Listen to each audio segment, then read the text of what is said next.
A very good afternoon to all. स्वागत है आप सभी का आज के इस लेक्चर में।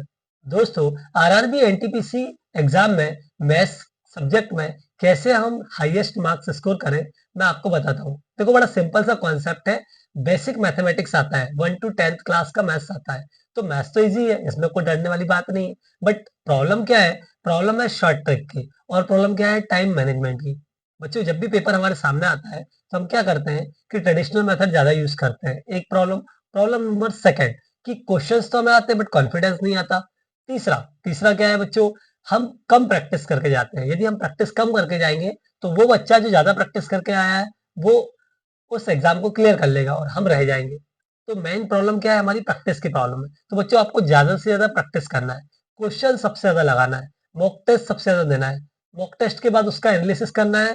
एनालिसिस के बाद क्या कमी रह गई उसको रेक्टिफाइड करना है। देन उसके बाद फिर से आपको एक और मॉक टेस्ट देना है। यही क्रम बार बार चलता रहेगा तो आपकी प्रैक्टिस बहुत बढ़िया होती रहेगी बेटा। एग्जाम का सिनारियो जैसा एग्जाम हॉल में होता है, सेम आपको अपने घर पे क्रिएट करना है। आपको लैपटॉप पे टेस्ट देना, आप मोबाइल में टेस्ट देना चाहते हैं, मोबाइल में टेस्ट दें। बट ज्यादा से ज्यादा टेस्ट दें, अपने स्कोर को चेक करें और किन क्वेश्चंस में आपने ज्यादा गलती करी है या इन किन क्वेश्चन में आपको टाइम ज्यादा लग रहा है, उन क्वेश्चंस को आप करेक्ट करें। क्योंकि टाइम भी बहुत मैटर करता है। यदि आप टाइम का ध्यान नहीं रखोगे तो भी गड़बड़ हो सकती है। ठीक है, तो आपको इन सारी बातों का ध्यान रखना है। चलो, अब हम स्टार्ट करते हैं आज का हमारा लेक्चर, और उसमें टॉप 10 क्वेश्चन जो कि आपको हर बार मैं करवाता हूँ और आज फिर करने वाले हैं। ठीक है, और ये बहुत ही शानदार होने वाले हैं। प्लीज एंड तक बने रहिएगा। तो क्वेश्चन नंबर 1 है हमारा दोस्तों, फाइंड एक्स प्लस वाई का whole square minus x minus y का होल स्क्वायर। अब ये बड़ा सिंपल तरीके से किया जा सकता है। दोस्तों देखो, ये क्या है? ए स्क्वायर माइनस बी स्क्वायर। देखो, अगर हम एक्स प्लस वाई को ए मान ले और एक्स माइनस वाई को क्या मान ले? बी मान ले, तो इस हिसाब से ये क्या हो जाएगा? ए स्क्वायर माइनस बी स्क्वायर का फॉर्मूला हो जाएगा। और ए स्क्वायर माइनस बी स्क्वायर का फॉर्मूला क्या होता है? ए प्लस बी ए माइनस बी। मतलब ज्यादा परेशान होने की जरूरत नहीं है। हम एक बार दोनों को ऐड कर देंगे और मल्टीप्लाई में एक बार दोनों को क्या कर देंगे? सब्ट्रैक्ट कर देंगे। तो ये minus x minus minus plus y. अब ये इजी हो गया भाई। प्रॉपर्टीज आने से हमारे सॉल्यूशंस करने का तरीका क्या हो जाता है? बहुत आसान हो जाता है दोस्तों। y से y कैंसिल, x से x कैंसिल, यहाँ बचा 2x और यहाँ हो गया 2y। तो 2x मल्टीप्लाइड बाय 2y क्या होगा दोस्तों? 4 टाइम्स ऑफ xy। तो ये हमारा आंसर हो गया। ठीक है, ऑप्शन नंबर बी क्या हो जाएगा हमारा करेक्ट आंसर। इसी तरह के क्वेश्चंस हमारे एग्जाम में रहते हैं। कुछ क्वेश्चंस ऐसे भी रहते हैं जिसमें 1 से 1.5 मिनट लगता है, और कुछ क्वेश्चंस ऐसे रहते हैं जिसमें 30 से 40 सेकंड लगते हैं, और कुछ क्वेश्चन तो ऐसे होते हैं कि 20 सेकंड में ही खत्म हो जाते हैं। तो हमें जो 20 सेकंड में खत्म होने वाले क्वेश्चन है उनको जल्दी से जल्दी कर लेना है, और लास्ट में किन क्वेश्चन को करना है जिसमें 1 से 1.5 मिनट हमारा लग रहा है। और वो 1 डेढ़ मिनट जो हमें लग रहा है वो बेटा उन क्वेश्चंस में लगेगा ही, हम कुछ नहीं कर सकते। बट ठीक है, लगने दो, है ना। उसी के लिए तो कुछ क्वेश्चंस का टाइमिंग 20 सेकंड में सॉल्व करने वाले क्वेश्चंस रखे हैं उन्होंने। मतलब कुछ क्वेश्चंस इजी रहेंगे और कुछ थोड़े से 1 डेढ़ मिनट खा सकते हैं। इजी तो वैसे सारे क्वेश्चंस है, बट एक थोड़ा सा कि सॉल्यूशन में टाइम लग सकता है। ठीक है, चलो अब करते हैं क्वेश्चन नंबर 2। आज का हमारा क्वेश्चन नंबर 2 क्या है? The area of a rectangle is 42 square centimetre. एक रेक्टेंगल का जो एरिया है वो हमें गिवन है दोस्तों। कितना दिया है? 42 square centimetre, and its length है 7 सेंटीमीटर। और इसकी लेंथ कितनी गिवन है? 7 सेंटीमीटर। ठीक है साहब, रेक्टेंगल है, उसका एरिया गिवन है, उसकी लेंथ गिवन है, मतलब ब्रेड्थ गिवन नहीं है, निकालेंगे। ठीक है, फाइंड इट्स पेरीमीटर। अब पेरीमीटर क्या होता है? रेक्टेंगल का 2 times of l plus b. L तो पता है बट बी की कोई कहानी नहीं। तो बी के बारे में क्या दिया उसने? बी के बारे में दिया है एरिया, कि भैया एरिया का फॉर्मूला यूज करके आप क्या निकाल सकते हो? ब्रेड्थ निकाल सकते हो। तो एरिया ऑफ रेक्टेंगल क्या होता है हमारा? Length into breadth. बेटा, एरिया 42 गिवन है, लेंथ हमारा 7 सेंटीमीटर है, तो ब्रेड्थ कितना हो जाएगा बताओ? 6 सेंटीमीटर। तो 6 हमारा ब्रेड्थ हो गया। क्लियर? चलो, अब इसका पेरीमीटर निकालना है। अगर हम पेरीमीटर की बात करें तो पेरीमीटर होता है 2 times of l plus b. तो 2 टाइम्स ऑफ एल क्या गिवन है बच्चों में? 7, और ब्रेड्थ 6। 7 plus 6 that is 13। तो 13 इंटू 2 26 सेंटीमीटर, और ये क्या हो जाएगा हमारा आंसर। तो ऑप्शन नंबर सी क्या हो जाएगा हमारा करेक्ट आंसर। क्लियर हुआ? एरिया दिया था, ब्रेड्थ निकाली वहां से, पेरीमीटर में पुट कर दिया, 2 times of l plus b होता है फॉर्मूला, एल एल है जो कि गिवन है 7 सेंटीमीटर। बी हमने एरिया वाले फॉर्मूले से बी निकाल लिया, 6 सेंटीमीटर आया जो कि वो भी रख दिया। तो हमारा इस तरह से कितना आ गया आंसर, 26 सेंटीमीटर। नेक्स्ट क्वेश्चन देखते हैं दोस्तों। नेक्स्ट क्वेश्चन है हमारा, if by selling 20 cycles winner incurs a loss equal to the selling price of 2 cycles. अच्छा, मतलब 2 साइकिलों को जितने में सेल कर सकता है वो उतने के बराबर उसका लॉस हुआ। ओ, प्रॉफिट नहीं हुआ, क्या हुआ बेटा, लॉस हुआ। और सेलिंग प्राइस क्या रखा, 20 साइकिल को बेचा तो उसने कुछ दिया नहीं। अब हम करेंगे क्या निकालना है, at the end find his loss percentage. मतलब उसको जो लॉस हुआ वो परसेंटेज में बताना है, कितने परसेंट का उसे लॉस हुआ। देखो करते हैं इसको सॉल्व।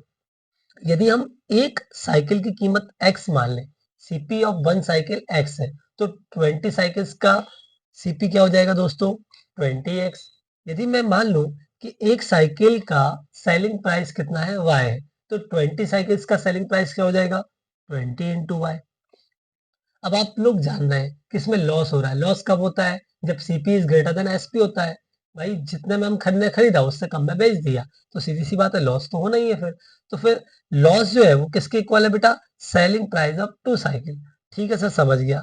लॉस यदि हम यहाँ से निकालें तो 20x मतलब 20 साइकिल का सीपी माइनस 20 इंटू वाई यानी कि 20 साइकिल का एसपी। इन दोनों का डिफरेंस हमें क्या देगा, 20 साइकिल्स को सेल करने पर जो हमें लॉस हुआ वो देगा। और ये लॉस किसके इक्वल है, टू साइकिल्स को सेल करने पर जो लॉस, 2 साइकिल्स को सेल करने पर जो सेलिंग प्राइस होता है उसके इक्वल। तो कितना हो जाएगा दोस्तों, 2y। ठीक है, 20y उधर जाएगा तो ये हो जाएगा 22y और ये हो जाएगा 20x। यहां से यदि हम y अपॉन x निकाले दोस्तों तो ये हो जाएगा 20/22। x से y होने पर, x से y की तरफ जाने पर क्या हो रहा है देखते हैं। 22 से कितना हो रहा है, 20 हो रहा है। मतलब कहीं ना कहीं डिक्रीज हो रहा है। कितने का डिक्रीमेंट हो रहा है बेटा, 2 का। तो 2 डिवाइड बाय 22 मल्टीप्लाइड बाय 100, 2 से 11 टाइम, और 100/11 कितना होता है अपना, 9.09%। तो लॉस परसेंट क्या आ गया दोस्तों, लॉस परसेंट हमारा आ गया 9.09%।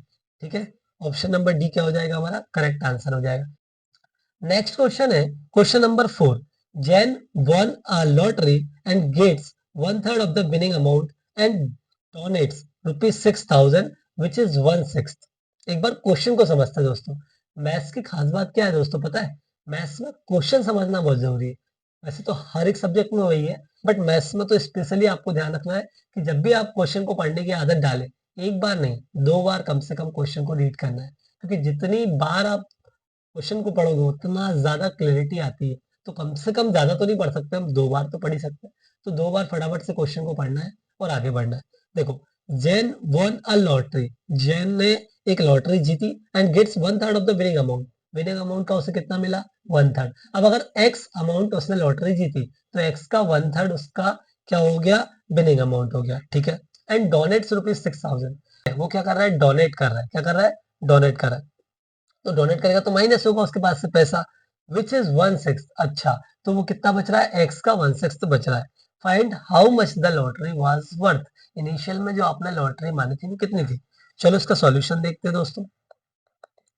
देखो, मान लेते हैं कि जैन ने जो लॉटरी जीती वो एक्स है, सॉरी, जो टोटल लॉटरी है उसका अमाउंट है एक्स मान लो, और एक्स का 1/3 उसने जीता था।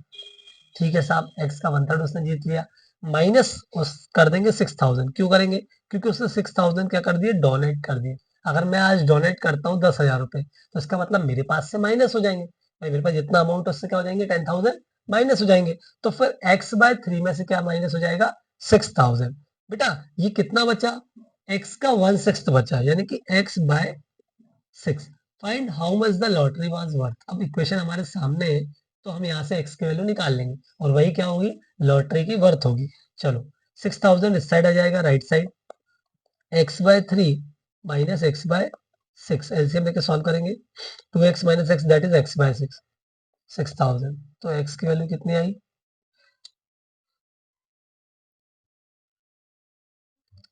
36,000। दोस्तों तो हमारा आंसर क्या है, option number A, that is 36,000। Clear है क्या, कोई डाउट तो नहीं है। एक बार और देख लेते हैं। एक्स हमने माना, एक्स का 1/3 किया, ठीक है, कितना उसने लॉटरी विन करी, ठीक है, विनिंग प्राइस हो गया उसका, माइनस कर देंगे 6000 क्योंकि उसने डोनेट कर दिया, बचेगा कितना x/6, x/6 को उधर लेके आएंगे, 6000 को उधर ले जाएंगे, सॉल्व करेंगे तो 6 हो जाएगा, 2x minus x that is x, यानी कि x/6, ठीक है। जब x/6 हो गया और इज इक्वल टू 6000 तो x की वैल्यू कितनी आएगी 6000। अब देखते हैं नेक्स्ट क्वेश्चन। नेक्स्ट क्वेश्चन क्या है हमारा दोस्तों, find the difference between the place value and face value of the digit 9 in the number 2,29,301। करते हैं बच्चों। Place value and face value की बात करें तो प्लेस वैल्यू क्या होती है, प्लेस वैल्यू इस बात पर डिपेंड करेगी सर किस प्लेस पर हमारा डिजिट है। अगर वंस प्लेस पे है तो 9 का आंसर 9 होगा, यदि टेंस प्लेस पे है तो 9 ना होकर 90 हो जाएगा, यदि 100 प्लेस पर है तो 9 ना होकर 900 हो जाएगा। बात समझ में आई, ठीक है। तो अगर हम 2,29,301 का ये जो 9 है वो किस प्लेस पे आ रहा है चेक करें, तो यूनिट प्लेस तो ये हो गया दोस्तों, वंस प्लेस, टेंस प्लेस और ये 1000 place, ones place, tens place, 100 place और 1000 प्लेस, यानी कि 9 जो है वो 1000 प्लेस पे है। तो 9 के बाद जितने भी डिजिट्स हैं उनमें क्या लगाना है 000, तो वो हो जाएगी हमारी प्लेस वैल्यू। तो प्लेस वैल्यू ऑफ 9 क्या हो जाएगा 9000। अब निकालेंगे face value, face value of 9। बच्चों फेस वैल्यू किसी भी नंबर की क्या होती है, या किसी भी नंबर में किसी भी डिजिट का फेस वैल्यू क्या होता है, वही डिजिट होती है फेस वैल्यू, तो यानी कि 9। अब इनको क्या करना है सबट्रैक्ट करना है, उसने बोला डिफरेंस निकालना, तो 9000 माइनस 9 दैट इज 8991। तो ये क्या हो जाएगा हमारा करेक्ट आंसर हो जाएगा ऑप्शन नंबर बी। इसमें क्या पूछा था, प्लेस वैल्यू और फेस वैल्यू का डिफरेंस। प्लेस वैल्यू ऑफ 9 कितना आया हमारा 9000, फेस वैल्यू ऑफ 9 कितना आया 9, तो 9000 माइनस 9 कितना हो जाएगा हमारा 8991। क्लियर हुआ। नेक्स्ट क्वेश्चन देखते हैं। अगला क्वेश्चन है हमारा दोस्तों, the sum of two numbers is 437 and their product is 21,982, find the numbers. Okay, अब पता है इसको नॉकआउट भी हम यूज करेंगे कहीं ना कहीं। भाई पूरा क्वेश्चन में एक्स वाई ए और बी ये मानने से लाख गुना बेहतर है कि हम पहले नॉकआउट करें। लॉजिकल माइंड लगाना बहुत जरूरी है। ऑप्शन नंबर बी को देखो एक बार, 295 और 142, हमें प्रोडक्ट चाहिए 21,982। यूनिट डिजिट की बात करें तो उसकी यूनिट डिजिट क्या है 2 है। तो 295 और 142 का यदि हम मल्टीप्लाई करेंगे यूनिट यूनिट डिजिट का तो क्या मिलेगा 4 इंटू टू दैट इज 10, यानी कि 0 मिलेगा। तो क्या ये प्रोडक्ट हमें दे पाएगा 21,982? नहीं दे पाएगा दोस्तों। तो ऑप्शन नंबर बी तो क्या हो गया यहीं पे गलत हो गया। अब 3 ऑप्शन हमारे सामने, ऑप्शन नंबर ए की बात करते हैं, 399 एंड 38, 9 8 जा 78 हो, यानी कि ये हो सकता है प्रोडक्ट, ठीक है। सम की बात कर लेते हैं, 9 और 8 17, 1 लेफ्ट, 9 3 12 और 1 13 प्लस 1, तो 437 सही है, करेक्ट है। ऑप्शन नंबर सी की बात करते हैं, 9 और 8 17, 1 लेफ्ट, 7 5 12 और 1 13, 1 लेफ्ट और 437, बिल्कुल। ऑप्शन नंबर ए और ऑप्शन नंबर बी में सम तो 437 आ रहा है, बट प्रोडक्ट भी चेक करना पड़ेगा दोस्तों। 399 और 38 है ऑप्शन नंबर ए में, तो अगर हम 399 को क्या मान ले 400 मान ले, एक बढ़ा दो, मोटा मोटी तो मल्टीप्लाई करके देखना ही पड़ेगा तभी आइडिया लगेगा जनरल, ठीक है। तो 399 को क्या मान लेंगे 400, 400 मल्टीप्लाइड बाय 38 यानी 40 मान लेते हैं उसको, तो 400 मल्टीप्लाई बाय 40 अप्रोक्सीमेट 16,000 का राउंड आएगा, और हमारा मल्टीप्लाई तो कितना जा रहा है 21,982। अब सी की बात करते हैं, 58 इंटू 379, 5 3 15, 15,000, और यदि 350, ठीक है ये हो सकता है अप्रोक्सीमेट 17 18 तक जा सकता है। 323 और 114 इनका सम आ रहा है 437, 437 213 और 314 आ रहा है, बिल्कुल आ रहा है। मल्टीप्लाई देखते हैं, 3 4 12। जब भी हमें देखना हो कि भाई प्रोडक्ट करने पर कैसे पता करें, तो पूरा प्रोडक्ट करने नहीं लग जाना दोस्तों, यूनिट डिजिट को मल्टीप्लाई करके आपको चेक करना है क्या यूनिट डिजिट आ रहा है, 2 इंटू 2 करोगे तो यूनिट डिजिट में 4 ही आएगा, तो ऐसे चेक कर लेंगे। तो फिर क्या करें, अब कौन सा आंसर होगा ए सी और डी में। देखो मोटा मोटी मुझे ये लगा कि पहला वाला तो नहीं होना चाहिए, थर्ड होने के चांसेस ज्यादा है, तो एक काम करता हूँ थर्ड वाले को ही मल्टीप्लाई करके देख लेता हूँ, जिसका ज्यादा आपको लग रहा है उसका आप ट्राई कर सकते हो। 8 9 72 दैट इज 2, 7 हो गया, सॉल्यूशन लिख लेते हैं। 8 9 72, 2 हो गया और 7 लेफ्ट हो गया, 8 7 56 और 7 63 दैट इज 6, 8 3 जा 24 और 6 30 इंटू 5 9 जा 45, 5 हो गया 4 हो गया, 5 7 जा 35, 4 39 3 हो गया, 5 3 जा 15 और 3 कितना हो गया दोस्तों 18। अब इसको करते हैं, ये 2 5 3 8 9 1 एंड 1 2, यस 21,982 हमारा आ गया। मतलब यही ऑप्शन क्या होना चाहिए, सही होना चाहिए। अब डी ऑप्शन को चेक करने की आवश्यकता नहीं है, तो यही हमारा क्या हो जाएगा, करेक्ट आंसर हो जाएगा। ऑप्शन नंबर सी क्या हो जाएगा हमारा, करेक्ट आंसर हो जाएगा। आया समझ में लॉजिक? क्या लगाना है, पहले सम करके देखना है, जिनमें सम या प्रोडक्ट में से कोई सा भी एक केस फेल हो रहा है उसको तो हटा ही देना है कि वो ऑप्शन नहीं हो सकता। और जो ऑप्शन अपने को लग रहा है कि यार मोटा मोटी अंदाजा लगा रहा हूँ तो ये लग रहा है, तो उसी को ट्राई करके देखना है। तो इस तरह से वो बन जाएगा। नहीं बनता तो एक बार और ट्राई करना पड़ेगा, मतलब तकरीबन 40 या 50 सेकंड तो ये आपके खा जाएगा, इतना तो लगेगा टाइम क्वेश्चन में, ठीक है। और अगर आप थोड़ा और जल्दी अप्रोच लगा पाए तो वो 30 सेकंड में हो पाएगा, बट कोई दिक्कत नहीं, 1 मिनट तो होता है हमारे पास, ठीक है। और हम 30-40 सेकंड में ही कर लेंगे। नेक्स्ट क्वेश्चन देखते हैं। तो दोस्तों नेक्स्ट क्वेश्चन हमारा question number 7। How many litres of water can be stored in a tank of 1 metre length, 1/2 metre breadth and 1/2 metre tall? ठीक है, लेंथ भी दिया है, ब्रेथ भी दिया है, हाइट भी दिया है, तो ऑब्वियसली क्या है हमारा, क्यूबॉइड है। तो वॉल्यूम क्या होता है, l into b into h, that is 1 multiplied by 1/2 multiplied by 1/2। तो वॉल्यूम कितना आ गया दोस्तों, 1/4 मीटर का क्यूब, 1/4 मीटर का क्यूब। अब एक काम की बात है दोस्तों, क्योंकि 1 metre cube is equal to litre में यदि हम बात करें तो वो होता है 1000 लीटर। कितना होता है, 1000 लीटर। 1 मीटर क्यूब किसके इक्वल होता है, 1000 लीटर के इक्वल होता है। 1 metre cube is equal to 1000 litre. और हमें क्या निकालना है, वॉल्यूम कितना आया हमारा, 1/4 मीटर क्यूब। तो यानी कि वॉल्यूम जो निकलेगा हमारा दोस्तों टैंक का, वो निकलेगा 1/4 multiplied by 1000 litre, that is 250 litre. यानी कि कैपेसिटी ऑफ टैंक कितना आ जाएगा, 250 लीटर। ऑप्शन नंबर बी क्या हो जाएगा हमारा, करेक्ट आंसर हो जाएगा दोस्तों। हमने सबसे पहले क्या किया, वॉल्यूम निकाला। वॉल्यूम क्या होता है, एलवीएच, ठीक है। तो एलवीएच को सॉल्व किया तो कितना आया, 1/4 metre cube. We know that 1 metre cube में कितना लीटर होता है, 1000 लीटर होता है। तो 1/4 मल्टीप्लाइड बाय 1000 कितना हो जाएगा, 250 लीटर। यानी कि टैंक की कैपेसिटी या टैंक जितना पानी अपने अंदर रख पाए उसके, वो कितना है, वो है 250 लीटर। क्लियर है दोस्तों। नेक्स्ट क्वेश्चन देखते हैं, आया समझ में?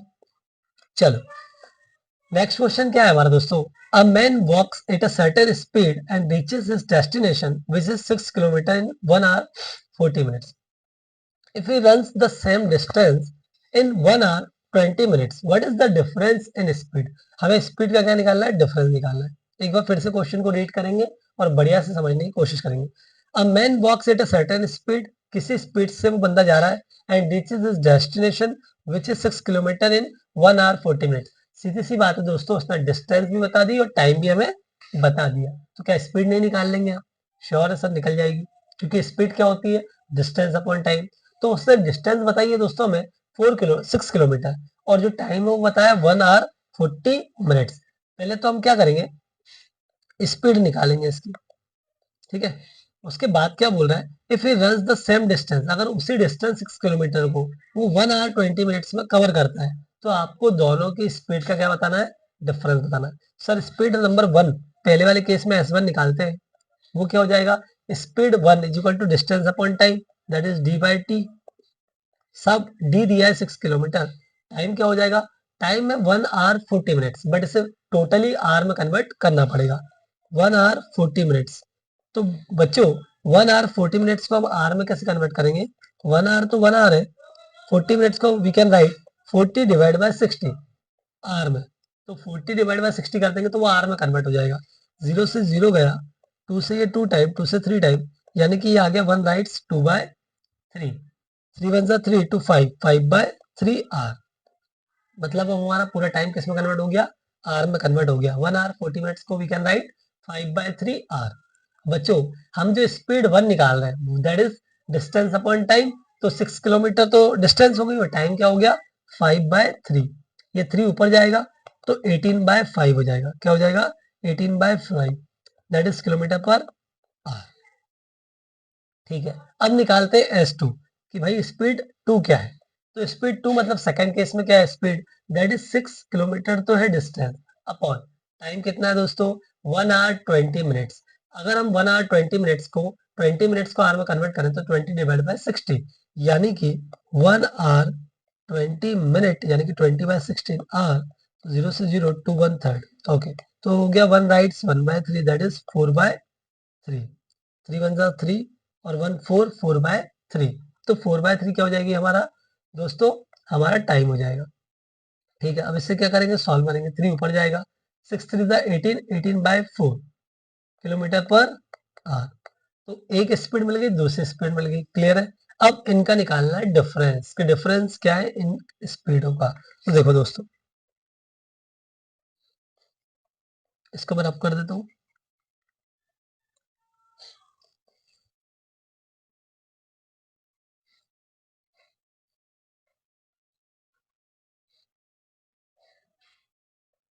ठीक है, अब डिफरेंस इन स्पीड यानी कि S1 माइनस S2,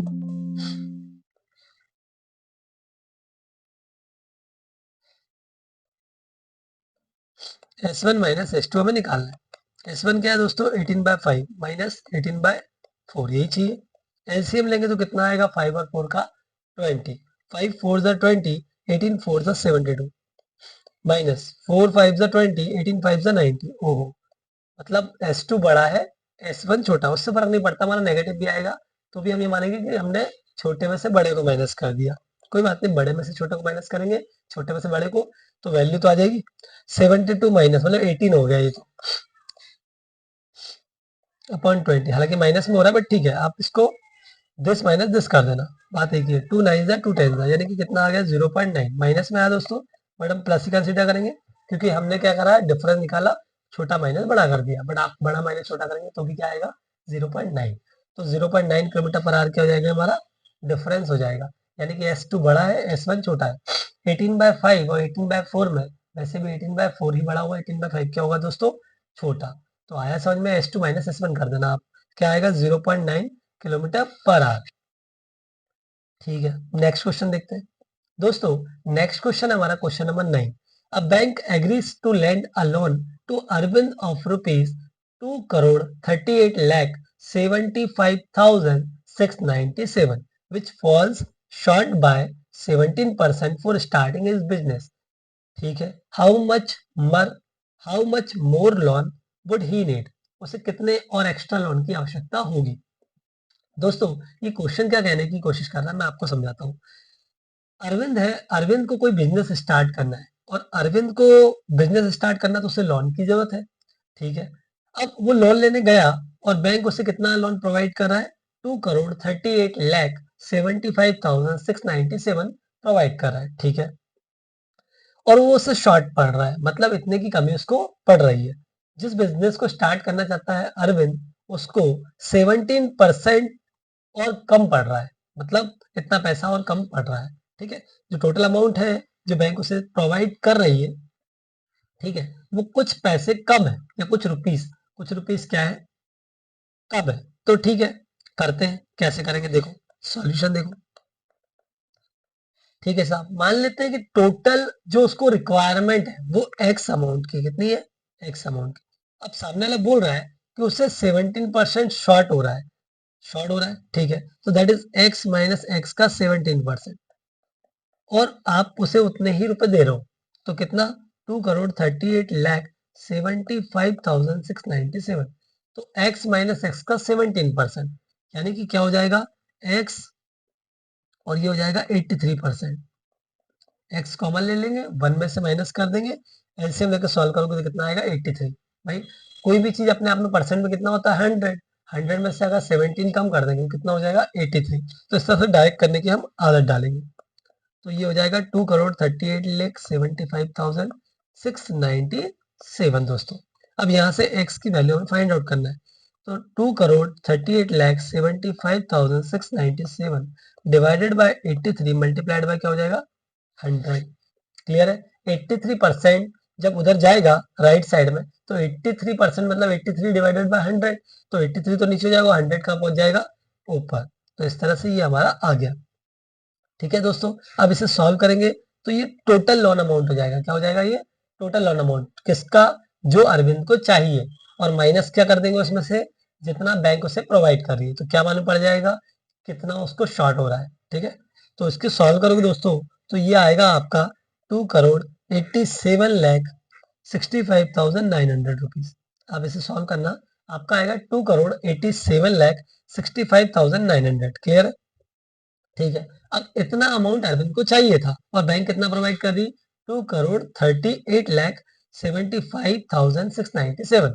तो उसे क्या करना है? इसमें से सब्ट्रैक्ट करना है। 2,87,65,900 और इसमें से जब माइनस करोगे 2,38,75,697, तो ये आएगा दोस्तों आपका 48,90,203 रुपीज। कितना आएगा ये डिफरेंस?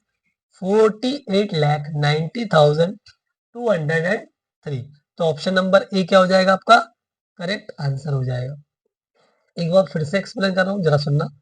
एक्स अमाउंट था, उसकी रिक्वायरमेंट थी, 17% से शॉर्ट हो रहा है, तो मान लिया एक्स अमाउंट था और एक्स का 17% कमी हो रही है, तो एक्स माइनस एक्स का 17% और उतना मिल रहा है। कितना है? 2,38,75,697 एक्स अमाउंट चाहिए, यानी कि ये जो इक्वेशन बनी है इससे एक्स की वैल्यू फाइंड आउट करना है। तो फिर तो बेसिक सी कैलकुलेशन है, सॉल्व करेंगे तो क्या निकलेगा दोस्तों? एक्स निकलेगा। एक्स जो भी आएगा वो क्या है? उतना लोन अमाउंट जितना अरविंद को चाहिए, और उसमें से क्या हम सब्ट्रैक्ट कर देंगे? जितना बैंक प्रोवाइड कर रही है। तो मतलब जितना बैंक प्रोवाइड कर रही है वो कहीं ना कहीं कम है। वो कितना कम है? 17% कम है। तो मतलब बैंक कितना प्रोवाइड कर रही है? टोटल अमाउंट का 83% बैंक प्रोवाइड कर रही है, तभी तो 17% की क्या आ रही है? कमी आ रही है। अब नेक्स्ट क्वेश्चन देखते हैं दोस्तों। नेक्स्ट क्वेश्चन है हमारा क्वेश्चन नंबर 10 दोस्तों।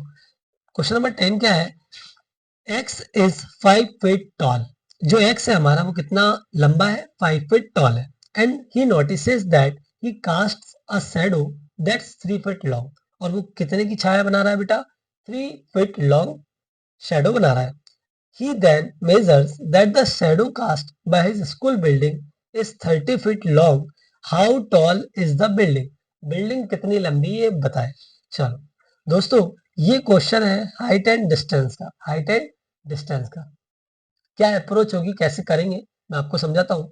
देखो, ये स्कूल की बिल्डिंग है, ये वो बच्चा है, बच्चे की शैडो बन रही है दोस्तों 3 फीट, और बच्चों की खुद की हाइट कितनी है? 5 फीट, ऐसा कहा जा रहा है। ठीक है, अब उसके स्कूल की जो बिल्डिंग है, ठीक है, वो कितनी लंबी है ये निकालना है, मतलब हाइट ऑफ द बिल्डिंग निकालना है, पक्की बात है। और जो उसकी शैडो बन रही, देखो बच्चा खड़ा है, बच्चे की शैडो बन रही, तो जिस दिशा में भी बच्चे की शैडो बन रही, सेम उसी दिशा में क्या बनेगी? बिल्डिंग की भी शैडो बनेगी। तो यहाँ पे अगर हम बिल्डिंग बनाए पीछे इसके, तो बिल्डिंग की शैडो ये हो जाएगी, दैट इज कितना? 30 फीट लॉन्ग। ठीक है, ये है बच्चे की शैडो और ये है बिल्डिंग की शैडो। अब अगर हम यहाँ से इसको मिलाएंगे तो ये बन जाएगा हमारा राइट एंगल ट्राइंगल। क्या बन जाएगा? Right angle triangle. अगर हम इन्हें नाम देना चाहें तो नाम भी दे सकते हैं दोस्तों। ए बी सी हमारी बिल्डिंग की हाइट और उसकी शैडो हो गई, और अगर हम डी माने क्या? बच्चे की हाइट, तो डी बच्चे की हाइट 5 फीट हो गई और सी क्या हो गई? उसकी शैडो की length, that is 3 feet. Clear हुआ? अब यहाँ पर क्या लगाएंगे हम? ठीक है, रुको 1 मिनट रुको।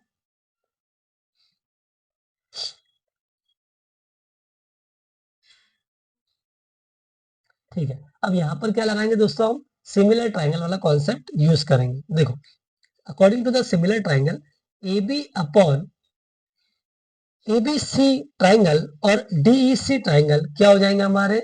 Equilateral, sorry, A B C triangle और सी डी ई ट्राइंगल हमारे क्या हो जाएंगे? सिमिलर ट्राइंगल हो जाएंगे।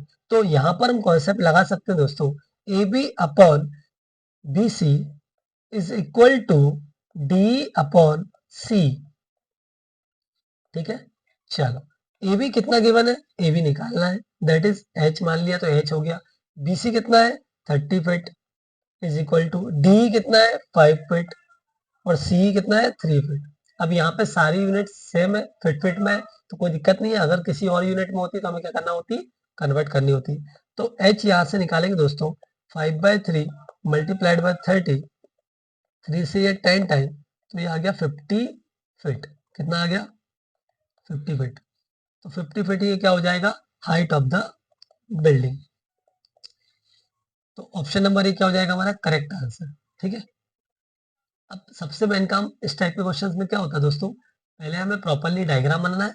डायग्राम, छोटा सा डायग्राम आप ड्रॉ कर सकते हो एग्जाम हॉल में भी।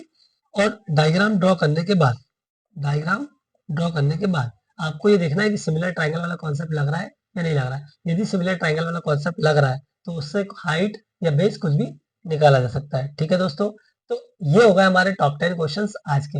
यदि आपको आज के सेशन में मजा आया हो तो प्लीज वीडियो को एक बार लाइक कर दीजिए और अपने दोस्तों में भी शेयर करिए। ठीक है दोस्तों, तो अब मिलते हैं दोस्तों जिसमें हम टॉप 10 क्वेश्चंस करेंगे आरआरबी एनटीपीसी के। तो ठीक है, तब तक के लिए बने रहिए। जय हिंद, जय भारत।